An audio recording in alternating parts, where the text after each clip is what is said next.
pour de vrai cette fois-ci. J'espère qu'ils peuvent se connecter.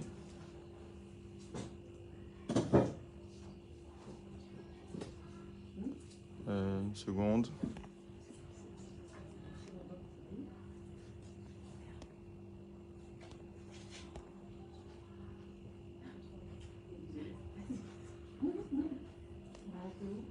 Ok.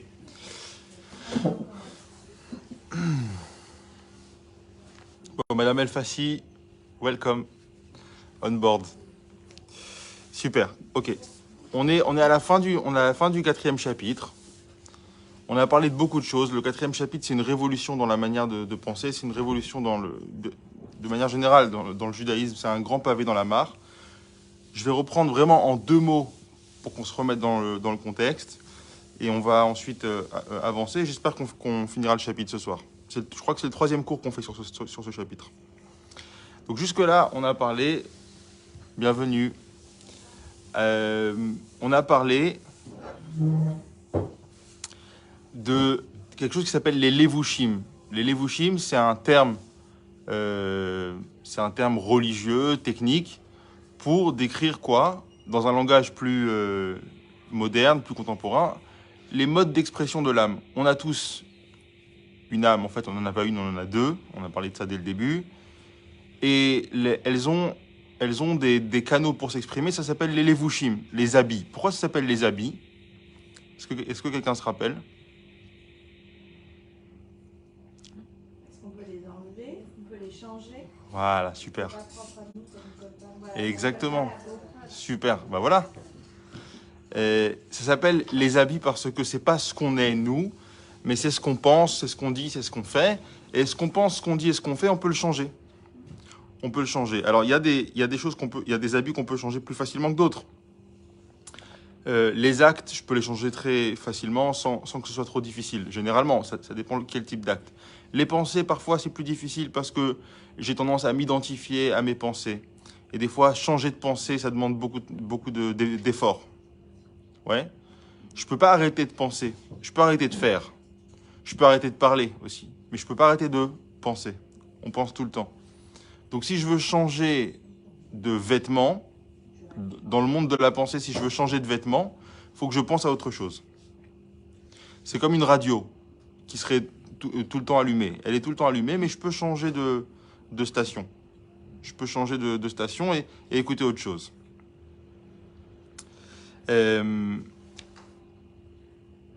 Maintenant, les levushim, les habits de l'âme, ils sont différents de l'âme dans le sens où on a dit c'est pas ce que je suis, c'est ce que je fais, etc. Mais c'est-à-dire que c'est quoi que je suis? Qu'est-ce que je suis? Alors je suis 2 âmes, d'accord, mais qu'est-ce que je suis? C'est quoi ces 2 âmes? Je suis un monde de sentiments, de pensées. J'ai plein de choses qui me passent par la tête. J'ai plein de sentiments envers plein de choses, plein d'émotions. Il y a des choses qui me repoussent, il y a des choses qui m'attirent, il y a des choses qui créent chez moi de l'angoisse, il y a des choses qui créent chez moi de la jalousie, etc., etc. Ça, c'est ce que je suis. Je suis des pensées et des sentiments. Ok? Maintenant, des pensées et des sentiments, des émotions, c'est beaucoup plus puissant. C'est beaucoup plus... c'est un monde comparé à des simples actes. J'ai fait ceci, c'est très technique. J'ai dit cela, c'est aussi technique. Et même les pensées, c'est-à-dire, je, je différencie, je ne sais pas si vous vous rappelez, il y a, dans le monde de la pensée, il y a le hardware, c'est-à-dire l'ordinateur, et il y a le logiciel. Le logiciel, c'est à quoi je pense. Ce à quoi je pense, c'est aussi très réduit par rapport à ma capacité de penser. Ma capacité de penser, c'est moi. Jusque-là, ça va ou pas? Ça. Non, c'est pas conscient et l'inconscient. Conscient et l'inconscient, les deux, c'est des capacités. Les deux, ça serait comparé à l'ordinateur, le matériel, le dur, le hardware. Les pensées, c'est le disque dur que je mets, c'est le CD-ROM, la clé USB que je mets dedans. Exactement. Ça, c'est les pensées. T'as ton ordi. Bah, en vrai, après ton ordinateur, tu peux en faire soit du Excel, du Word, du PowerPoint. Tes pensées, c'est ce qu'il y a dedans. C'est ce qu'il y a dedans, en fait. C'est comment tu vas les... Je peux aller sur tel site internet ou tel site internet. Je peux changer de site internet. Mais ce que je suis, c'est-à-dire si je suis un... En gros, la bécane, elle bouge pas. Exactement. La bécane, elle bouge très bien. Ça, c'est bien ça. Vous aimez... Bravo, il a vraiment ses bécanes dans le Non, dos, là, vraiment. il y a 2 minutes, elle nous a dit qu'elle aimait le foot et maintenant elle parle de bécane. C'est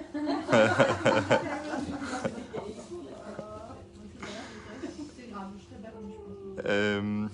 Donc, la bécane, elle change pas. Exactement. C'est-à-dire, si je suis un iMac ou un MacBook ou je sais pas quoi, je serai ça toute ma vie. Je suis un homme, je suis pas un chat. Ok, ça, c'est ce que je suis. Par contre, les levushim, ce que je fais avec ça, avec cet ordinateur, avec cette bécane, qu'est-ce que je fais? Ça peut changer. Mais c'est très technique, c'est très limité par rapport à ce que je suis. Je précise un petit peu plus. Pourquoi c'est très limité par rapport Bah, en fait, Un fichier Excel par rapport à ce que peut faire l'ordinateur. Un ordinateur, ça peut envoyer une fusée sur la Lune. C'est limite, on s'en sert que d'une partie. Voilà. C'est ça que je voulais dire. Oui. Si vous vous rappelez bien, c'était quoi les modes d'expression de l'âme divine? On parlait de l'âme divine. C'était les mitzvot. C'est quoi des mitzvot? C'est des choses très, très techniques. Il a pris une pièce, il l'a mis dans une boîte. Il a pris des téphilines, il les a mis sur le bras. Elle a allumé des bougies de Shabbat. C'est une bougie matérielle, un peu de cire avec un fil, avec une mèche, une petite allumette, et c'est une mitzvah. C'est vachement limité, vous êtes d'accord avec moi? Ok. Des habits par rapport à la personne, c'est rien. Il y a un bout de tissu cousu de telle ou telle manière par rapport à une personne. Qu'est-ce que c'est? C'est rien. Généralement, quand on parle de vêtements, on parle de quelque chose qui est bien moins important que la personne. Oui? Jusque-là, vous êtes d'accord?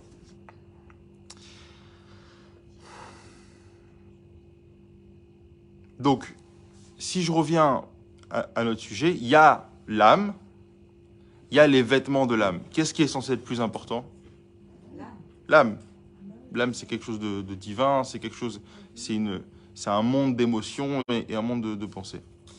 Eh bien, là-dessus, la métaphore, elle est pas parfaite. Elle n'est pas parfaite. Généralement, vous savez, quand on fait une métaphore, il y a plusieurs types de métaphores. Il y a des métaphores qui sont parfaites, c'est-à-dire la métaphore que je vais donner, elle couvre exactement ce qu'elle veut expliquer.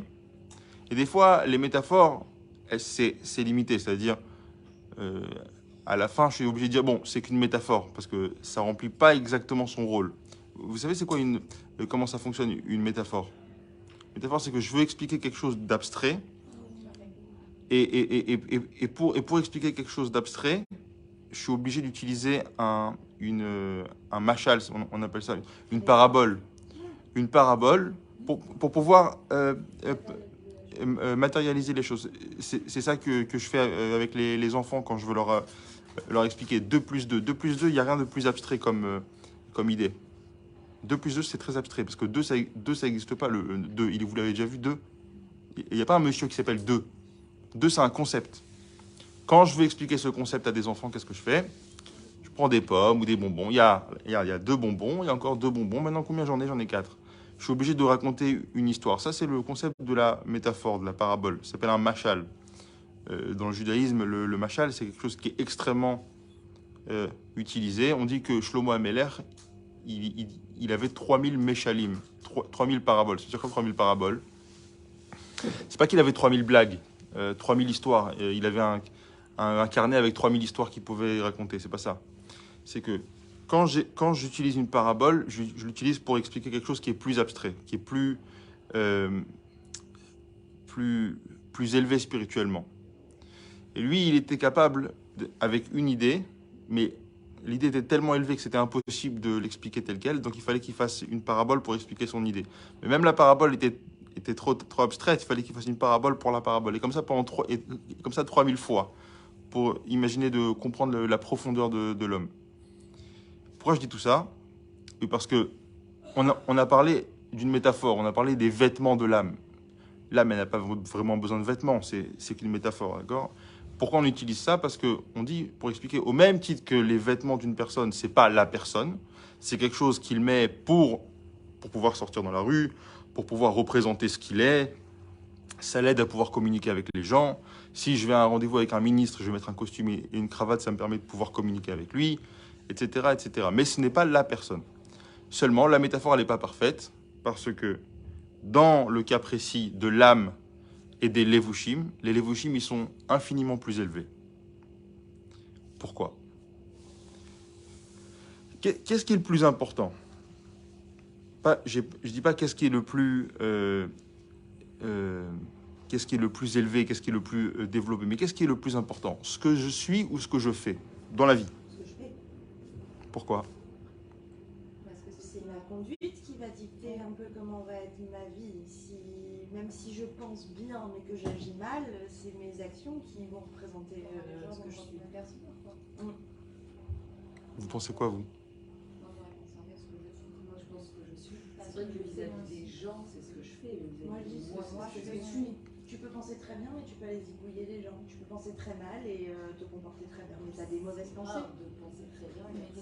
Non, mais après, tu sais qu'ils voient tout le temps que c'est un Kadosh Baruch Hu, il a accès à tu tout. Bah oui, mais c'est ce que tu penses aussi. pas ce que je fais. Moi, j'aurais dit les actions étaient plus importantes que Moi, si j'aurais dit les actions, parce que il y a combien de gens, ils sont à l'intérieur d'eux, ils se font des rêves, ils se font des investissements à l'intérieur d'eux, ils sont en réalité autre chose. Oui. À un moment, ta pensée, elle doit amener à l'action. Si tu vas pas à l'action, même si tu penses très bien, mais que finalement tu fais mal. Il y a des gens, tu leur donnes le bon Dieu sans confession. Finalement, pas trop qui rentre chez lui, il tape sa femme. Ah, je m'attends à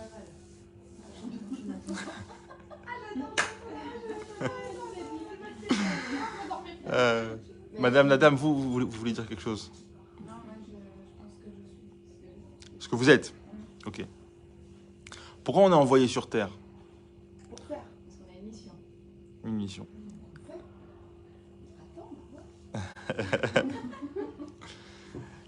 Je suis pas envoyé sur Terre pour être ce que je suis, parce que être ce que je suis ne dépend pas de moi. Pas complètement. Être ce que je suis, étant donné que premièrement, je le choisis pas. Deuxièmement, j'ai aucun impact sur la chose. Si demain, je veux être un cactus, je peux le vouloir jusqu'à demain, je le serai jamais. C'est ce qui se passe. On en a déjà parlé quelques fois. Aujourd'hui, les femmes, elles veulent être des hommes, mais ça dépend. L'après-midi, un homme, le soir, la femme, etc. C'est complètement fou. On ne peut pas changer ce qu'on est. Donc, pourquoi je suis envoyé sur Terre? Pour être ce que je suis. Est-ce que je suis? Je le suis déjà. Je suis envoyé sur Terre pour réaliser ce que je suis. C'est vrai que ce que je suis, c'est extrêmement important. Pourquoi? Parce que c'est ça qui m'aide à réaliser les choses. Si je suis une plante grasse, c'est assez limité ce que je peux faire. Mais si je suis un juif, j'ai une âme qui est une part de Dieu, j'ai un potentiel qui est illimité. Mais si ce potentiel il reste en potentiel, ça sert à personne, ni à moi, ni à celui qui m'a envoyé ici. Donc le plus important en réalité, c'est ce que je vais faire, ce que je vais penser, dire et faire. Penser, je parle de pensée active. Quand je parle de pensée, c'est toujours les pensées actives. Les pensées passives, j'ai aucun pouvoir dessus. C'est-à-dire des idées qui me rentrent dans la tête comme ça, je ne suis pas responsable étant donné que ce n'est pas moi qui les ai fait entrer. Par contre, la seconde qui vient juste après, qu'est-ce que j'en fais? Ça, c'est moi. Est-ce que je décide de continuer à penser à ça ou est-ce que je décide de penser à autre chose? Ok? On voit quelqu'un, on fait le bilan d'une vie de quelqu'un, non pas par rapport à ce qu'il pensait, mais par rapport à ce qu'il a fait. À 100%. Et même Dieu. Parce que la part des exceptions, en général, ce qu'on fait, ça définit aussi ce qu'on est. non, des fois tu penses de dire, ça n'arrive pas à le faire. Des fois tu as envie d'être ta déquête, de rentrer tous tes cheveux, d'avoir des collants et d'habiter à Blébrac. Bon, concrètement, ça n'arrivera pas. Donc concrètement, dans ton action aujourd'hui, tu es à la gamine, tu vas en maillot à la plage. Non, mais je veux dire, t'as compris? Non, mais ça veut dire concrètement, l'action elle n'est pas là. C'est bien joli les pensées, mais celui qui passe pas à l'action. Bon, à part le fait d'habiter à Bnei-Brak, tout est faisable. Non, mais c'est devenu très vaste.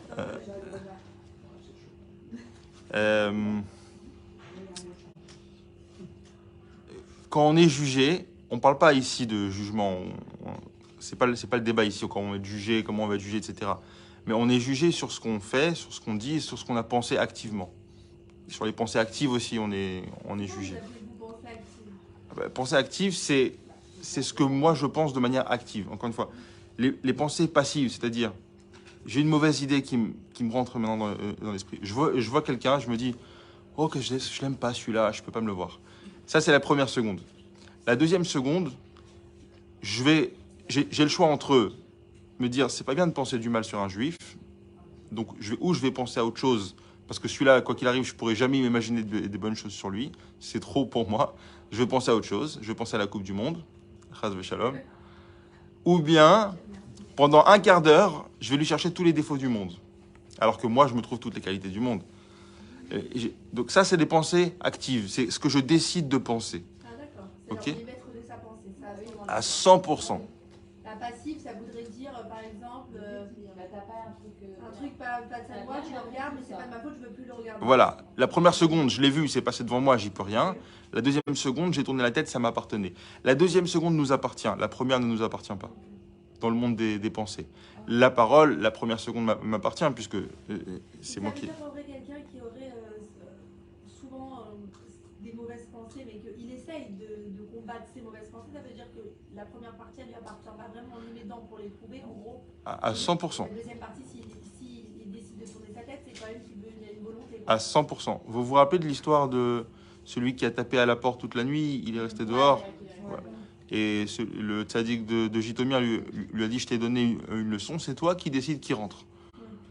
Alors ça peut taper, et quand ça tape, ça dérange. Mais c'est moi qui décide qui rentre. Alors il y a des pensées qui peuvent m'arriver toute la journée, toute la journée, mais je décide ou non de les faire entrer. faire du Lachonara dans sa tête. Absolument. D'ailleurs, vous savez, dans la Chassidut Chabad, on ne parle pas beaucoup de la Shonara. Alors, il y en a qui pensent que c'est parce que les Chassidim, ils disent du Lachonara. C'est pas pour ça. C'est parce que quand je dis du Lachonara, c'est un peu ce que Madame Merguet a dit, c'est parce qu'avant, j'ai pensé du mal. Et penser du mal, je vais dire les choses autrement. Il y a des fois des concepts dans la halacha, on voit dans la halacha des choses, et quand on regarde dans la chassidut, c'est un petit peu le contraire, bizarrement. On va voir, en réalité, la chassidut ne peut jamais contredire la halacha, puisque la halacha c'est le judaïsme, et la chassidut c'est le judaïsme, donc c'est la même chose. Ça ne peut pas se contredire. Mais je vais donner un exemple. Dans la halacha, si je dis quelque chose de mal sur un juif, j'ai fait une avéra qui s'appelle la shonara. Ouvertement. C'est-à-dire, peu importe, je l'ai dit à quelqu'un, j'ai prononcé des paroles en face de quelqu'un, Même dire que quelqu'un il est bien parce que c'est de la Shonara. mais on ne va pas rentrer dans les détails de la shonara, mais en tout cas, j'ai dit, t'as vu, celle-là, elle a grossi, à n'importe qui, c'est vache. Ça s'appelle du lachonara. Ça, c'est typiquement féminin d'ailleurs, en général, souvent. La Shonara, Voilà. c'est des trucs et les filles, elles prennent ça très féminin. Les garçons sont beaucoup moins. Ouais, on parle pas de ça, on parle d'autre chose. On va parler de vos maris. Donc, si je l'ai dit, j'ai fait une avéra, je devrais rendre des comptes là-dessus. Si je l'ai pensé, j'ai fait aucune avéra. Je l'ai pensé. Mais non.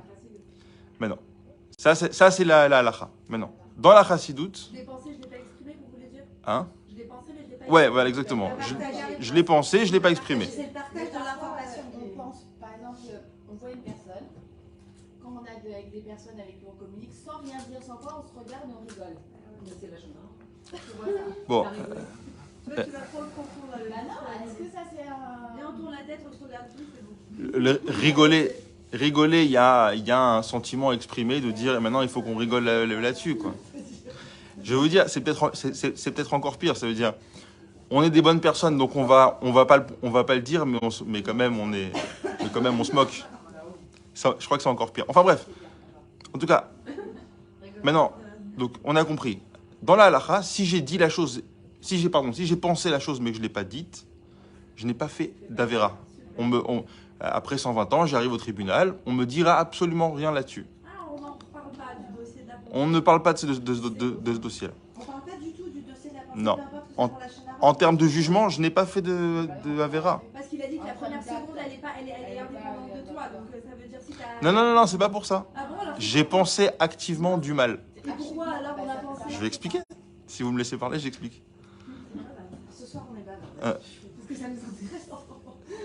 Maintenant, Alpi Chassidout, c'est quoi Alpi Chassidout? D'après la Chassidout, c'est quoi ce mot là? D'après la Chassidout, c'est quoi? C'est une nouvelle religion? Pas du tout.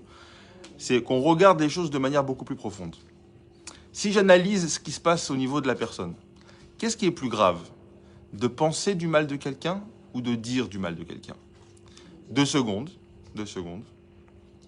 Pour ce qui est de l'impact sur la personne et l'impact sur le jugement à venir, etc., on a compris, c'est dire. Mais pour ce qui est de ce qui se passe chez la personne, qu'est-ce qui est plus proche de la personne? Ses pensées ou ses paroles? Ses pensées. Qu'est-ce qui est plus uni avec son âme? Ses pensées ou ses paroles? Ses pensées. Qu'est-ce qui est plus externe et plus séparé de lui? Sa parole. On peut dire des choses qu'on ne pense pas et qu'on ne pensera jamais. Ouais. Par contre, penser, c'est très uni avec moi. Ce que je pense, c'est très intime. Et au final, je deviens ce que je pense. Donc on voit ici que d'après la chassidoute, si j'ai dit du mal sur un juif, c'est grave, mais je serai jugé là-dessus. Je serai jugé, je paierai ce qu'il faut payer, etc. Mais si j'ai pensé, je me suis uni avec quelque chose qui est répugnant, et en plus, je ne paierai jamais le prix parce qu'il n'y a aucune réparation à avoir. Je me suis juste sali. Est-ce que vous comprenez la différence? Et donc, c'est pour ça, une des raisons peut-être pour laquelle on ne parle pas tellement de la shonara dans la chassidoute, parce que si j'en viens à exprimer une mauvaise chose sur un juif, c'est que déjà il y a un problème beaucoup plus grave à la racine, c'est que je pense quelque chose de mal sur quelqu'un d'autre. Ok? Ne commencez pas à me dire « Ah, mais c'est trop dur ». C'est pas de ça qu'on parle. On parle pour l'instant des concepts. C'est grave ou... C'est grave pour nous. Moi, je trouve ça très beau, c'est-à-dire que là, on se considère que les mêmes discours, profond comme discours finalement. Ok, on a dit sur l'autre, ça fait du mal. Mais là, on ne vous parle même pas ça, on parle de la racine de nous-mêmes. De ce qu'on sait. Exactement. C'est beaucoup plus profond et beaucoup plus beau d'explication en fait. Ce qui est plus profond est généralement plus beau, et chassidoute, c'est toujours plus profond. Plus beau. Plus profond. La vérité, c'est la vérité. Et en tout cas, ok, donc, je vais lire un petit peu dans le texte.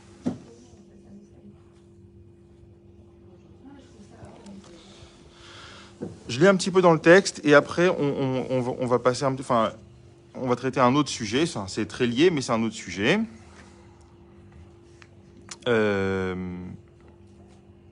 Ah non, excusez-moi, c'est toujours page 15 en réalité.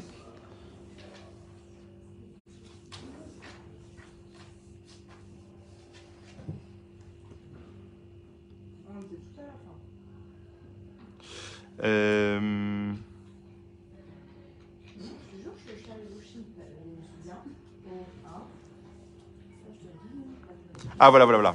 C'est bon, j'ai trouvé. Page rette, elle a dit. Elle à l'école, c'est ma belle-sœur, j'aurais jamais deviné qu'elle, c'est la bouffonne qui répond, qui est toujours à bien au truc. Ok. Page rette. Vous avez la page? C'est bien de regarder dans le livre. La 6e ligne en partant du bas, ça commence avec un point. Concentrez-vous, 5 minutes. Ça va? On attaque. Vehine, vous l'avez tous? Vehine shlosha levushim elu. מהתורה ומצוותיה, אף שנקראים לבושים לנפש רוח ונשמה, עם כל זה גבהה וגדלה מעלתם לאין קץ וסוף על מעלת נפש רוח ונשמה עצמן. Donc, ce qu'on a dit tout à l'heure. Et il dit, cependant, ces 3 levushim, ces 3 modes d'expression dont on a parlé, bien qu'ils s'appellent les vêtements, et les vêtements généralement c'est moins important que la personne qui les porte, Im kolze, cependant, gavha vegadla ma'alatam, leur valeur est infiniment plus élevée que l'âme. Pourquoi? Comment ça fonctionne? Comme c'est écrit dans le Zohar, Deoraita vekudsha birichu kulachad. Pirush, Deoraita yichochmato veretzono shel HaKadosh Baruch Hu. Ve-HaKadosh Baruch Hu birvodo be'atzmo kulachad. כי הוא היודע והוא המדע וכולי. כמו שכתוב לעיל בשם הרמב"ם. Ok. Les levushim, les habits de l'âme divine, je le rappelle, on parle de l'âme divine. Tout fonctionne aussi dans l'âme animale, mais c'est des autres vêtements.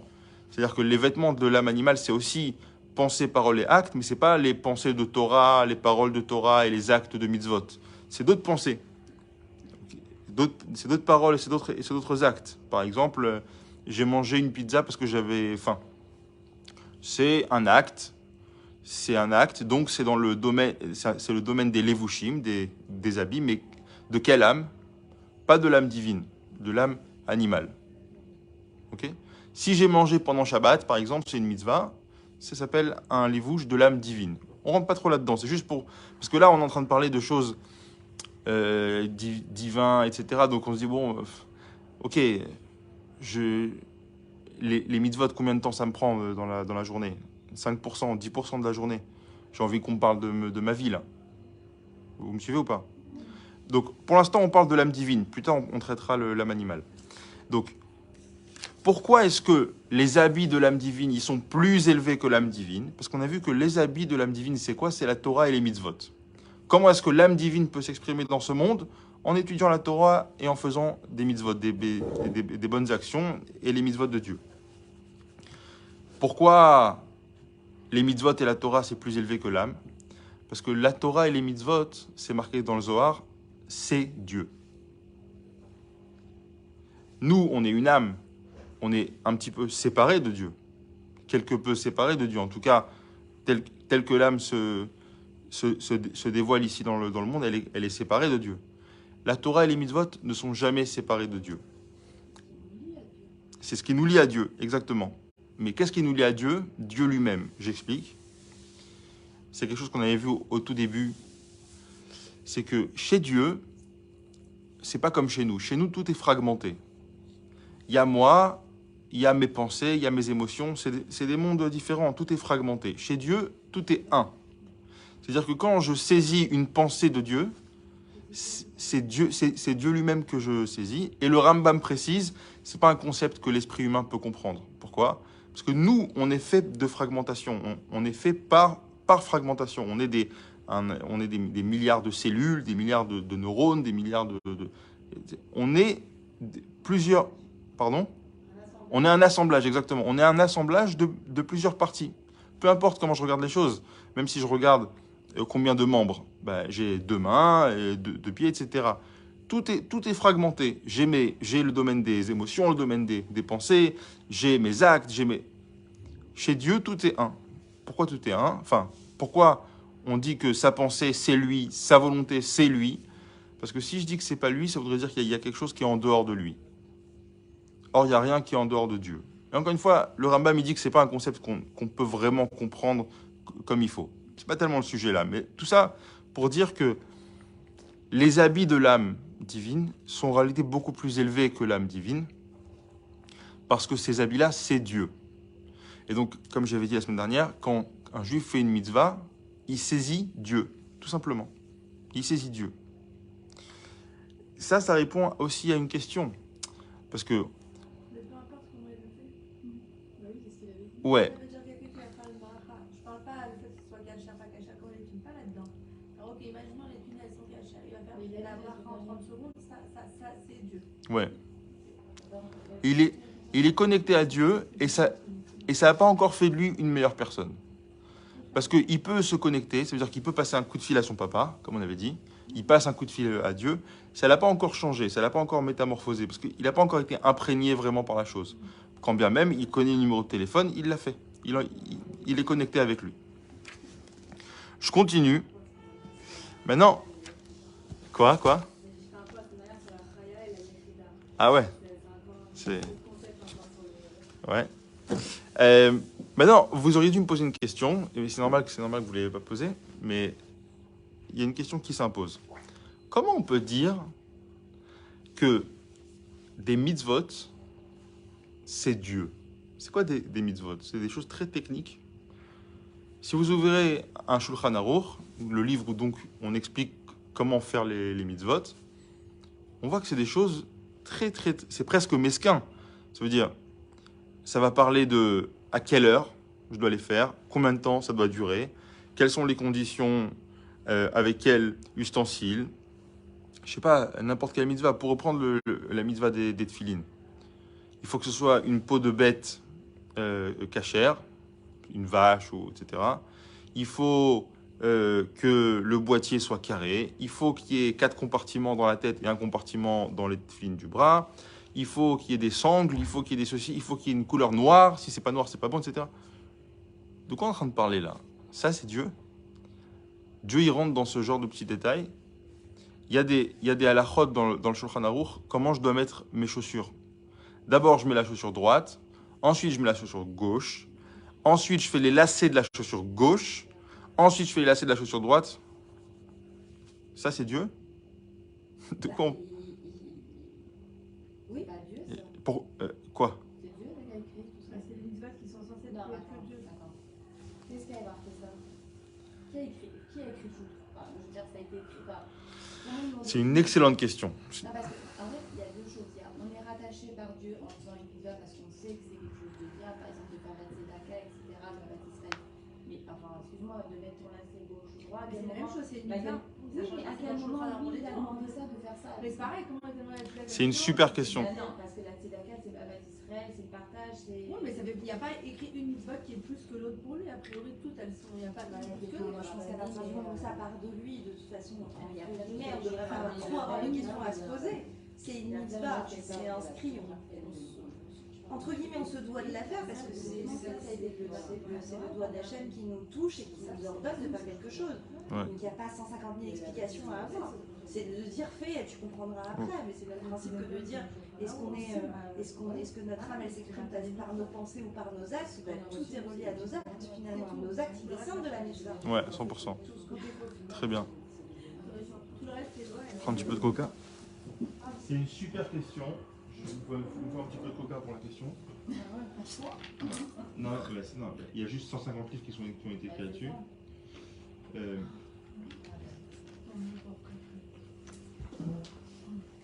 C'est ça.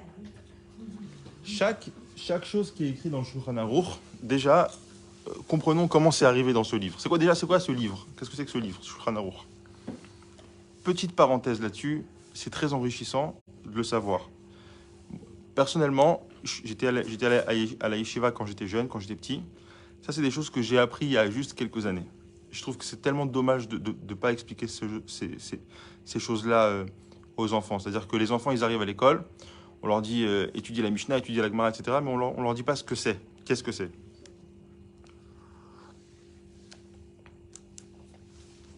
C'est quoi ce Shulchan Aruch? Qu'est-ce que c'est que ce livre? Ça a été écrit par un homme. Ça n'a pas été écrit par Dieu. Ça a été écrit par un homme qui s'appelle Rabbi Yosef Karo. Il a vécu à 500 ans à Tzfat. Pourquoi est-ce que ce qu'il a écrit engage tout un peuple sur des générations jusqu'à la fin des temps? Pourquoi? Dans le judaïsme, tout est absolument traçable dans les plus petits détails. Il n'y a rien qui arrive comme ça. C'est-à-dire, on peut voir, il y a plein de minagim. Nous, je sais pas moi, par exemple. Je donne un exemple très simple. Il y en a qui ont un minag avant Pessah de faire un barbecue. Le michoui de la veille de Pessah. C'est quoi ce minag là? On ne sait pas. Ouais. En réalité, on pourrait croire que c'est juste un minag de Tunisien ou je sais pas quoi, de hein? Non, ouais, non, ouais, c'est autre chose. Les quoi? C'est pas Chabad, non. En réalité, c'est un minag qui remonte à très très très loin. Dans la Gemara déjà, on voit qu'il y avait un sage. Je ne me rappelle plus comment il s'appelle.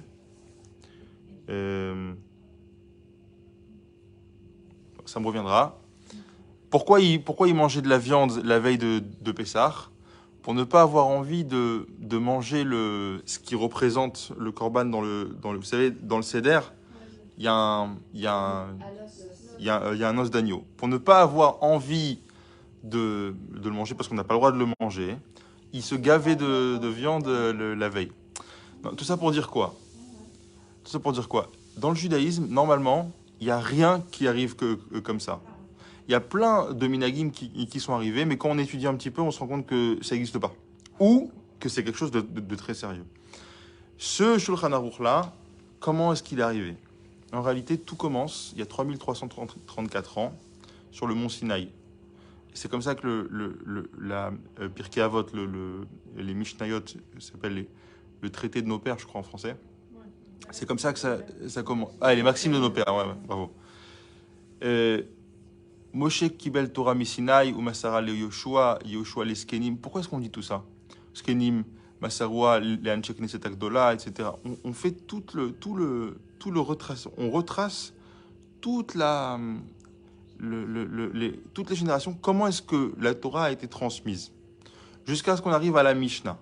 Donc déjà, de Moshe Rabbeinu jusqu'à la Mishnah, on sait exactement par qui c'est passé. Le Rambam, dans son Mishneh Torah, son grand livre de Halachot, lui aussi, il commence par ça. Par nous dire de Moshe Rabbeinu jusqu'à Ravashi, la fin de la Gemara. Donc, il y a la Mishnah. Après, il y a la Gemara. La Gemara, elle reprend la Mishnah et elle explique la Mishnah. Ensuite, après la Gemara, il y a les Géonim, les Savoraïm. Ensuite, il y a le Rambam. Et on voit, on peut ouvrir tous ces livres-là et on voit qu'à chaque fois, c'est les mêmes phrases qui reviennent et qui sont expliquées, etc.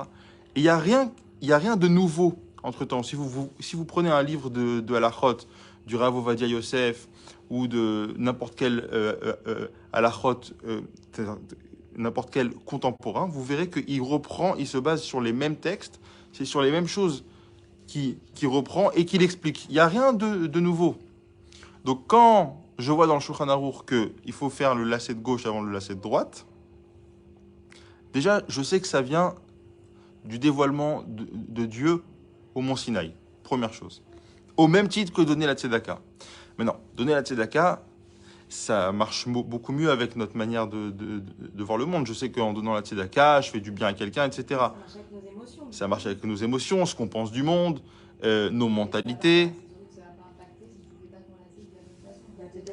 En fait, si ça a été écrit, c'est que forcément ça va Oui, avoir un impact. Il y a une histoire comme ça, un soldat, un Khaïl qui va monter dans l'avion et il était en train de faire gauche-droite parce qu'il avait pris sur lui cette mitzvah et puis ils ont tous explosé. Et puis grâce à ça, il a pas. Est-ce que la mitzvah elle a été donnée pour que ce militaire... Non, elle n'a pas été donnée pour ça. Peut-être qu'il a été sauvé grâce à ça. Ouais. Pour montrer que genre chaque mitzvah, nous on croit que c'est truc, mais on sait Ouais. pas à quel moment ça peut. Est-ce que vous vous rappelez le mot mitzvah, d'où ça vient? Le mot mitzvah, ça vient du mot tzavta, c'est un lien. Donc en réalité, le lien, si je l'ai en mettant mes lacets ou en donnant la tzedaka ou en sauvant la vie de quelqu'un, bien sûr qu'il y a l'aspect de qu'est-ce que j'ai fait, qu'est-ce que ça a donné, les fruits de mes actions. Mais pour ce qui est de l'aspect connexion à Dieu, c'est exactement le même. C'est la même chose. C'est exactement la même chose. Ça veut dire qu'en fait, toutes les mitzvot, elles ont presque été données pour que chaque juif, il est comme une espèce de... Est-ce qu'un juif, est-ce que chaque juif arriverait à faire les 613 mitzvot? Il y a forcément un moment donné où il y a des hommes. Déjà, c'est un... Ça voudrait dire que ça donne un panel de mitzvot assez large. À Que 100%. chaque juif soit capable de réaliser une mitzvah dans sa journée. À De 100%. se connecter à Dieu. À 100%. En réalité, quand C'est un catalogue, enfin, un catalogue entre guillemets, t'as Ouais. le choix. On se rend compte... Celle-là, tu peux la faire. Si tu peux pas allumer les bougies de Shabbat, tu peux lasser ta chaussure gauche avant ta droite. Bravo, bravo. Quand on étudie la Lara, on se rend compte qu'en réalité, tout au long de la journée, le juif a des opportunités de connexion. En réalité, la vie, c'est quoi? C'est une opportunité de connexion avec Dieu. C'est pour ça qu'il y a même des halachot, comment est-ce qu'on doit se comporter aux toilettes? Comment on doit se comporter dans la salle de bain? Comment on doit se comporter au travail quand on est dans des environnements mixtes? Comment je dois me comporter? Comment je dois m'habiller? Comment je dois parler? Mais tout ça, c'est pas uniquement pour faire de moi une personne meilleure. Ça va peut-être faire de moi une personne meilleure. Des fois non. Mais ça me connecte à l'infini. Ça me connecte à Dieu. Quelqu'un qui fait ça en vrai de vrai, s'il se connecte à Dieu, il va forcément devenir une personne. Si c'est une personne... Ouais, pardon. Parce que ça veut dire, non, ça veut dire que, ok, on se connecte à Dieu, ok, c'est le but et tout ça, mais ça veut dire si on se connectait à Dieu, donc c'est se connecter en gros à la perfection. Donc ça veut dire forcément que c'est devenir quelqu'un de bien, parce que si on est quelqu'un de mauvais, qu'on fait des mitzvot, c'est contradictoire avec la relation avec Dieu. Non, je suis pas d'accord. Bah alors, c'est ça, je suis pas d'accord. Bah oui, mais alors ça voudrait dire que la personne, il y en a elle qui mettent leur tête, et à côté, Ah, je t'ai pas dit le contraire, mais ça veut dire qu'il Mais faut ça va dépendre de moi. se connecter, quoi. Être là, même le lacet que tu fais attention, c'est que t'es quand même. Ah oui, mais moi, là, c'est un niveau. Moi, je pense pas ça. Je pense que justement, c'est fait pour quoi qu'il arrive te donner une connexion avec Hachem à un moment donné de ta journée, que tu en aies conscience ou que tu n'en aies pas conscience. Ça, même si tu n'en as pas conscience, tu es juif, donc il y a un moment dans ta journée où tu as une connexion. Si tu te connectes avec Dieu, c'est quand même pour Ça être veut pas quelqu'un dire que meilleur. ça fera Alors, de toi. Alors, Ça veut dire que ça fera Madame de toi. Sevag. C'est quelqu'un de mauvais de se connecter. Parce qu'il faut avoir conscience de vouloir faire les choses pour devenir quelqu'un de meilleur. Donc ça veut dire qu'au bout d'un moment, ça va te changer. Bah oui et non, si tu fais tout. Alors, Si sinon, par ça veut dire que habitude, tu connais sais pas Dieu. pourquoi. Non, ta mère, elle t'a toujours expliqué, par exemple, quand tu mets tes chaussures, c'est un trait d'enfance, un trait de. Tu mets ta chaussure droite, tu mets ta chaussure gauche, tu commences par lasser la gauche et tu commences par lasser la droite, il n'y a aucun moment où tu vas te dire c'est une connexion avec la chaîne. C'est comme ça. Je vais vous dire. Pas forcément qu'on va se poser la question, elle dit juste qu'à force de faire les mitzvot, forcément le bien. Non, sinon, ça devient plus, mais ça, Oui, mais ça dépend de la mitzvah que tu vas faire. De mettre la tzedaka, oui, parce que chaque fois que tu mets la tzedaka, tu vas penser à quelqu'un. Tu vas le Parce mettre que pour toi, ça quelque chose. t'impacte. Il y en a, ils mettent la tzedaka, ça leur fait rien du tout. C'est parce que vous, ça vous impacte la tzedaka. Oui, on est tous les jours à Dakar, on fait. Enfin, franchement, moi, je fais pas attention. Je pense même pas une seconde que les trucs.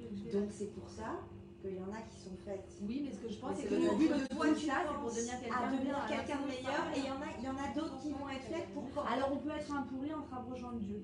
Ah bah, je trouve ça bizarre. Alors, excusez-moi, c'est le but du monde. Non, alors laissez-moi vous répondre. C'est un débat. Vous imaginez pas à quel point c'est un débat important, et c'est un débat qui a occupé les sages d'Israël pendant des siècles. Pourquoi on fait les mitzvot? Pourquoi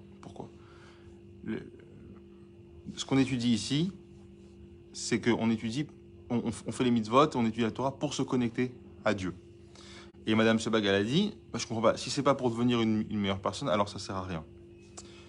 Devenir une meilleure personne avec les mitzvot et la Torah, ça va dépendre de vous, à quel point vous allez vous rendre vulnérable et accepter d'être changé par la chose. Seulement. Si je pratique le judaïsme pour une autre raison que je suis juif, donc je me connecte à Dieu, il y a un risque. C'est quoi le risque? On a dit que les mitzvot, alors on a supposé que les mitzvot, c'est pour rendre une personne meilleure. Ok. Une personne, pendant 80 ans, elle va mettre ses lacets gauche avant les lacets droite et elle va se rendre compte que ça ne fait pas de lui une personne meilleure. Faire ses lacets gauche avant les lacets droite, ça ne fait pas d'une personne une personne meilleure. C'est factuel. Donc si je fais les mitzvot pour devenir une meilleure personne, alors je vais aussi faire du yoga, parce que le yoga, ça fait de moi une meilleure personne, et je vais aussi faire beaucoup de sport, parce que ça fait de moi une meilleure personne, et je vais aussi étudier beaucoup de philosophie. Donc, bien sûr que Torah et mitzvot, si ça m'imprègne, ça va faire de moi quelqu'un qui est plus proche de Dieu, et donc forcément je vais être meilleur. Ça ne peut pas marcher comme ça, parce que là, parce qu'on parle nous, ok, comme ça, mais quand par exemple, extérieur, quelqu'un, moi je parle avec des copines qui ne sont pas du tout religieuses, pour elles, ça veut dire quand elles parlent, quelqu'un qui est religieux, alors c'est quelqu'un qui a une valeur des choses, qui essaie d'être meilleur, qui essaie de se changer, qui essaie de trucs, ça veut dire à la base c'est comme ça que Est-ce que c'est vrai, Madame Sebag? Est-ce que c'est vrai? Moi je trouve que justement avant de faire tchouva, j'ai fait tchouva parce que je croyais ça. Quand j'ai fait tchouva, j'ai été déçue, je me suis dit mais c'est pas possible, ils sont autant que les autres ou voire même pire que les autres. Mais moi je me dis plus loin que ça, je me dis que le but du monde, enfin en tout cas j'espère que c'est ça, c'est de devenir quelqu'un de meilleur et de se rapprocher en fait pour être le plus proche de Dieu, qui pour moi est la perfection même. À 100%. Si les gens alors ils font la Torah pour moi, enfin c'est moi ce que je pense, c'est pour ça que ça me dit là.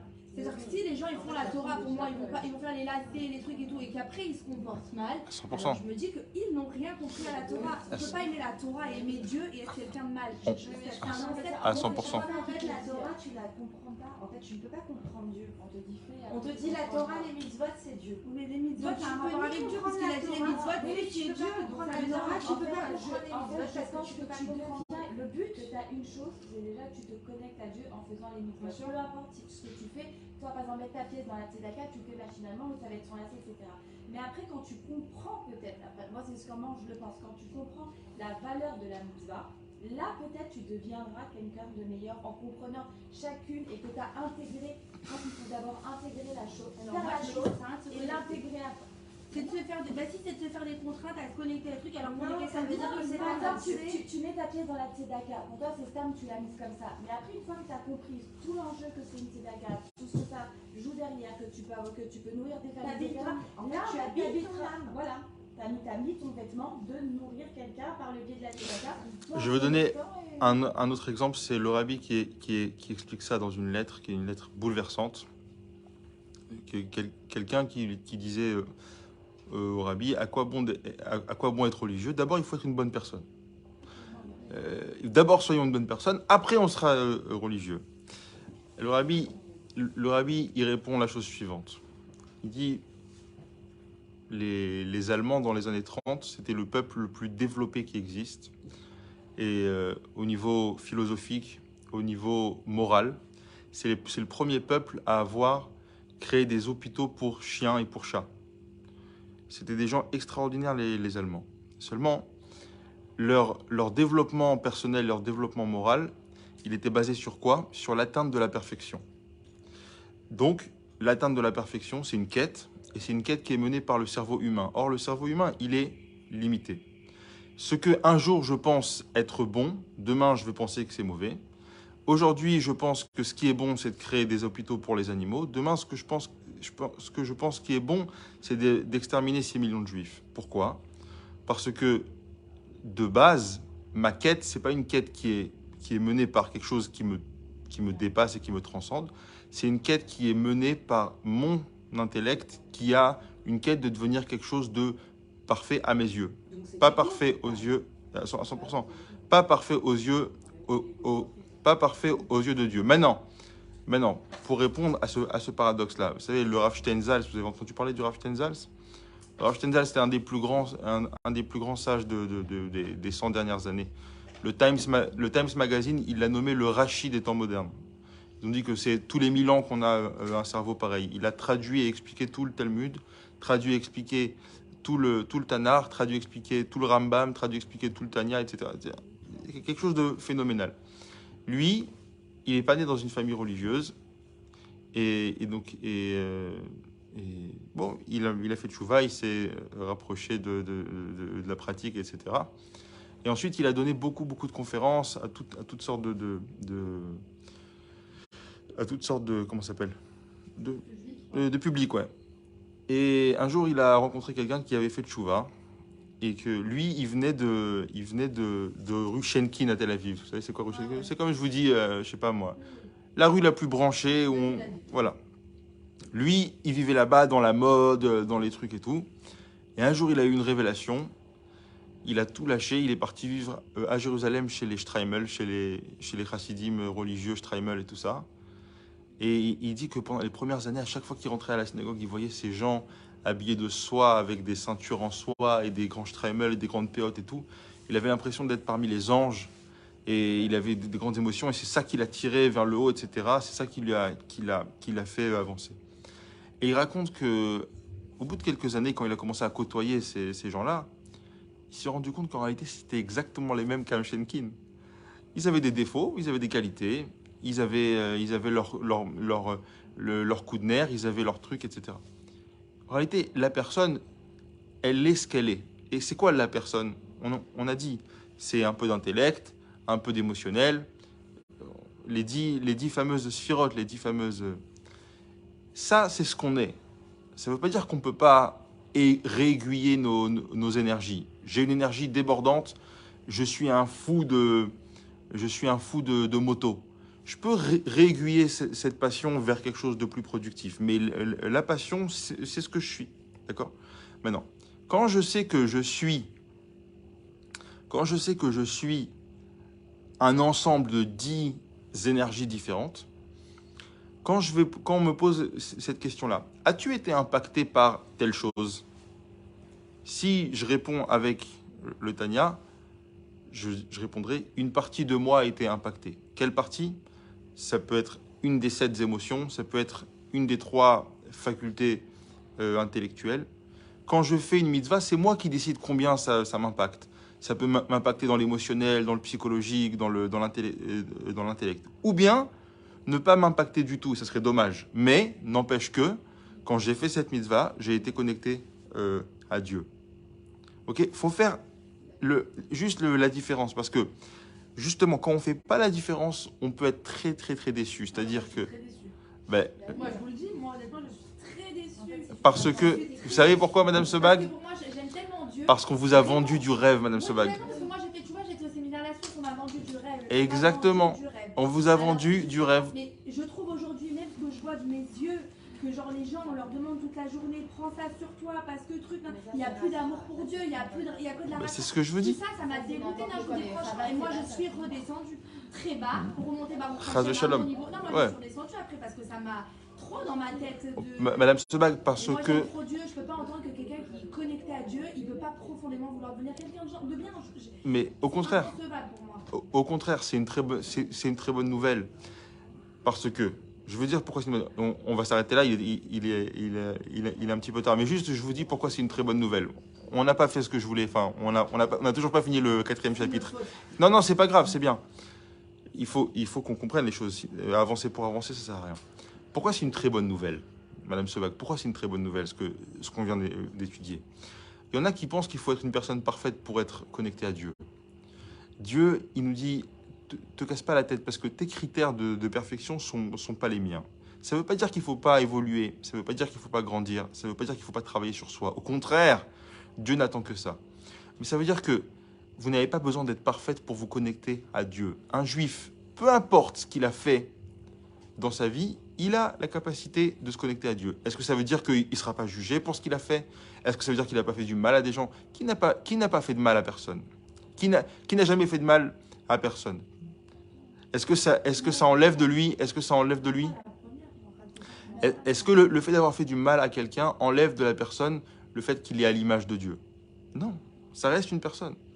Et c'est pour ça. Ça enlève de quelqu'un. Ça veut dire que quand on voit, quand on côtoie dans les écoles, les rabbins et tout, ça veut dire, j'ai tellement un idéal de truc, ça 100%. termine l'image, quoi. Pour moi, genre vraiment, genre c'est à chaque fois que j'aime un rap, genre il y a toujours un truc, je me dis bon, allez, je suis déçue. Je suis parce qu'il y a un truc, je me dis, parce que vous faites pas la distinction et que comme je vous ai dit, moi, je sais pas la on vous a vendu du rêve pendant 15 ans.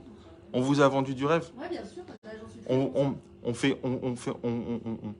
On fait croire que un rabbin c'est quelqu'un qui représente Dieu et donc c'est Dieu.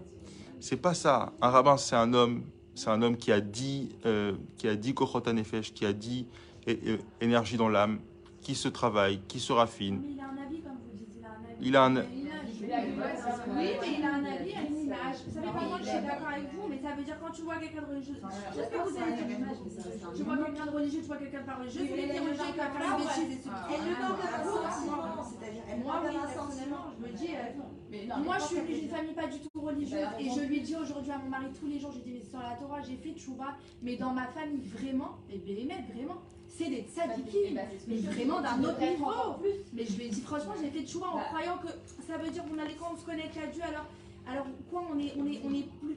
Alors non, limite j'ai entendu des histoires pires, je me dis c'est incroyable. Oui. Je me dis c'est des gens qui sont soi-disant connectés, alors cette connexion elle leur a rien fait, ça les a laissés comme ça. Alors, on dit Ils pas ont la pas- vie, ok tout ce que vous dites, mais malgré tout quand tu vois un rabbin dans la rue et tu vois une fille en short, même une fille qui est pas de sa loi quand elle voit un rabbin, bon elle est un peu genre c'est un rabbin quoi, elle est un peu respectueuse, on sent qu'il y a quelque chose.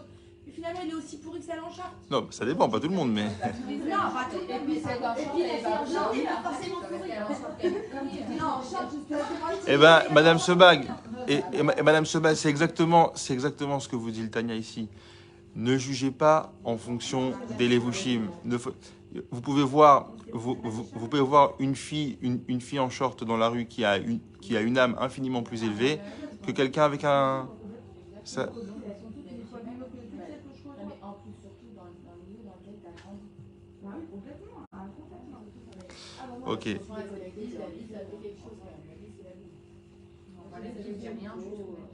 Justement, maintenant, moi, en Ouais, ça, je parfois, me ils fais jugent plus de parce qu'on a été déçus. Alors maintenant, on se méfie de la vie.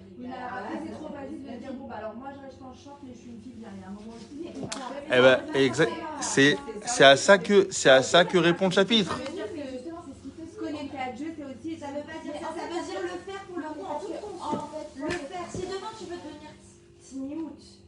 tu vois des nanatinos autour de toi qui font des choses pas bien, mais toi tu voudrais te prendre. Non, mais écoute-moi, vous êtes toutes, moi je suis pas, par exemple. Tu veux le faire. Ben, vous écoutez, moi, mes copines autour de moi, excuse-moi, je dis, dans mon groupe de copines, toutes celles qui sont parallèles, c'est les meilleures. De quoi tu parles? Elles ont des vrais. Je trouve que mes copines sont religieuses ont des vraies bonnes valeurs, des valeurs de famille, des valeurs de priorité. Mais moi, je trouve que c'est des filles bien. Parce que toi, t'étais traumatisée aussi, excuse-moi. Mais les traumatisés, c'est pas possible. Vas-y, dis-moi dans les religieuses, excuse-moi, les enfants, elles font des parles bouches. à tes copines. Je sais pas c'est qui t'entoure, mais moi, religieuse ou pas religieuse, mes amis, elles ont toutes les mêmes valeurs. Bah oui. Moi, mes copines aussi, mais personnellement, elles sont. J'ai toujours. Non, mais en fait, que toi, tu sais ce que t'as. En fait, C'est un complexe, c'est un complexe de non-perfection. Non, tu veux que je te dise c'est quoi ton problème?